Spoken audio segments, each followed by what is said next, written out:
நண்பர்கள் அனைவருக்கும் வணக்கம். இன்றைக்கி என்ன மருந்து பற்றி பார்க்க போகிறோன்னா, சிஞ்சென்டா கம்பெனியில் இருக்கக்கூடிய சிமோடிஸ்ன்ற மருந்து பற்றி தான் பார்க்க போகிறோம். இதில் என்ன டெக்னிக்கல் கண்டென்ட்னா, ஐசோசைக்ளோசீரம் 9.2% ப்ளஸ் ஐசோசைக்ளோசீரம் 10%.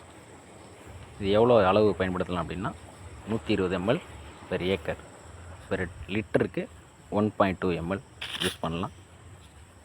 என்னென்ன பூச்சியெல்லாம் கண்ட்ரோல் பண்ணணும்னு பார்த்தீங்கன்னா, செம்பேனு, வால்பேனு, புழு. என்னென்ன கிராப்புக்கு யூஸ் பண்ணலாம் அப்படின்னு பார்ப்போம். மல்லிகையில் வரக்கூடிய மொட்டு புழு, ப்ளஸ் செம்பேனு, ப்ளஸ் த்ரிப்ஸு ரொம்பவே சூப்பராக கண்ட்ரோல் ஆகும்.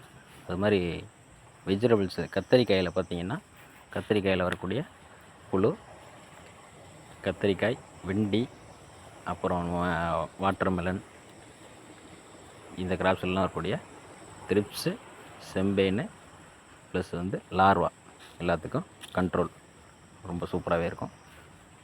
ரெயின் ஃபாஸ்ட்னஸ் அடித்து ஒரு 2 to 3 ஹவர்ஸில் மழை பெஞ்சாலும் எதுவும் ஆகாது, மருந்து நல்லாவே வேலை செய்யும்.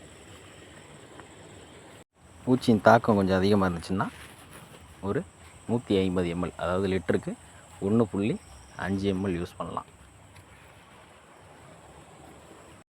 இது சிஸ்டமிக் அண்டு கான்டாக்ட் ஆக்ஷனாக செயல்பட்டு உங்களுக்கு நல்லாவே கண்ட்ரோல் கிடைக்கும்.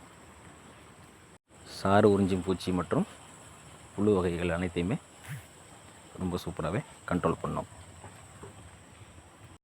அதே மாதிரி இந்த மருந்து பயன்படுத்தும் போது ரொம்ப கெட்டியாக இருக்கும், டிஸ்பர்சிபிள் கான்சன்ட்ரேட். அதனால் நீங்கள் எத்தனை டேங்க் அடிக்க போகிறீங்களோ அத்தனை டேங்க்கு தகுந்த மாதிரி கலவையாக போட்டு நீங்கள் பயன்படுத்தும் போது ரொம்ப நல்லாயிருக்கும். நன்றி நண்பர்களே. மேலும் இது போன்ற தகவல்களுக்கு சேனலை சப்ஸ்கிரைப் பண்ணிக்கோங்க.